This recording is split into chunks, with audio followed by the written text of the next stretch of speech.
Several years ago, when I was first learning to be a farmer, on my very first day on the farmer took me out into the middle of the field, pointed at the plants, and he asked me, "Britt, what's the difference between an organic or sustainable farmer and a conventional or commercial farmer?" Now, of course, I was very, or at least I thought, well informed about the differences, so I rattled off all of the differences. One uses chemicals, one does not. Um, One is focused on small scale, one is big, all of these things. And after some time, after I had exhausted my memory of all of the things that I knew were right about the difference, farmer stopped and he said, "Well, all of those things, many of those things are true, but really the difference is quite simple. And that is that conventional farmers grow plants. Sustainable farmers grow soil." And that lesson at that moment, I didn't necessarily know at that time, but that learning would profoundly change my life.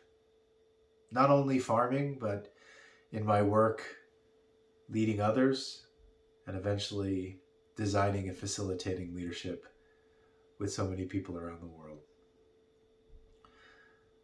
We've really come to believe and see that what we are doing here at Perennial, what we are doing here with you, and most importantly, what we have learned that leaders around the world are hungering for, is work that inspires deeper growth. In many ways, a soil building proposition. Work that's not focused on just what you can see, a plant building proposition, and the short term. But a soil building proposition is a long-term thing. It's thinking about not only the plants that are planted in that generation, but future generations as well. It's taking into consideration all of the things that are happening beneath the surface, where roots can grow deeply and provide the foundation for healthy plants that reside above the surface. We've learned in our work at Perennial that this work of soil building is really where leadership comes from. Transformational leadership, that is. And so we begin our program focused on this question of how do we build soil? How do we build soil together in this program? And how do we nurture the conditions for transformation in our organizations and in our work with a long-term, perennial orientation to what we do?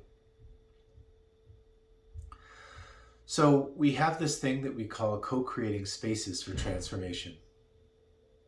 These are a few guidelines that we have learned over the years that in a program can really help to inspire people to open up, to be present for each other, and ultimately to facilitate the kind of transformation that we seek in the work that we do. You'll see in the handout there are 6 principles. These are not rules. These are not meant to be followed to the T at every moment. But they are guidelines.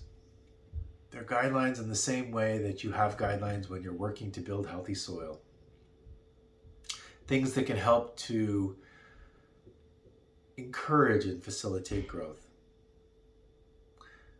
We'll go over these very briefly. But the first is to hold an open heart.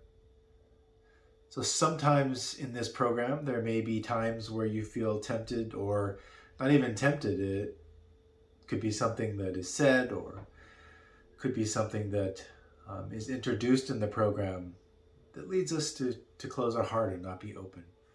So as much as you can, we encourage you to hold that open heart. Second, to speak with I statements. Do your best to speak from I. Do your best to speak from your experience. As social justice advocates, we are often in a place where we are speaking for others. And while that is important to be advocates, we've also learned that sometimes we lose where we are in those statements. So we encourage you, and we'll help to correct you from time to time, to speak from I and your own experience. Third is to stay curious. Again, it's very easy to enter into new experiences and just be seeing things through the lens of judgment, how it lines up with your own personal experience of the way the world works. But actually, at the core of this program is learning. And in order for you to learn, you have to stay curious. So we encourage that as much as we can.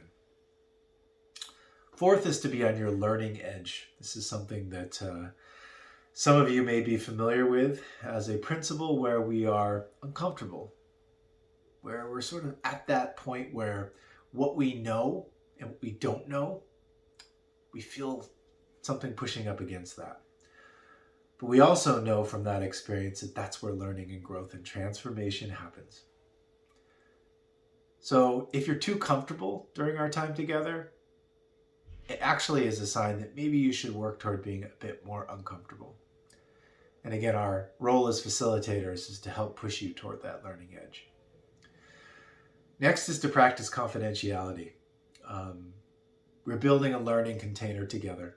We're building a space for people to grow and learn. And there will be sharing that happens.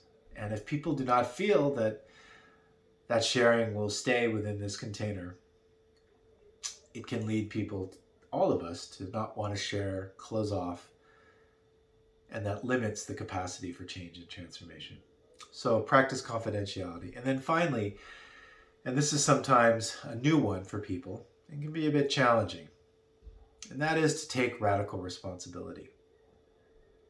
Taking radical responsibility means not discounting the things that external forces may have done to us and shaped our lives, but it's actually saying that you have the power, you have the capacity to change, and you have the capacity to respond. And we call this responsibility. So these 6 principles are here for us as guidelines. And again, things that we've learned along our almost 15 years of doing this work with leaders around the world. When these guidelines are present, the soil is healthy and the transformation can happen. Enjoy the rest of the module.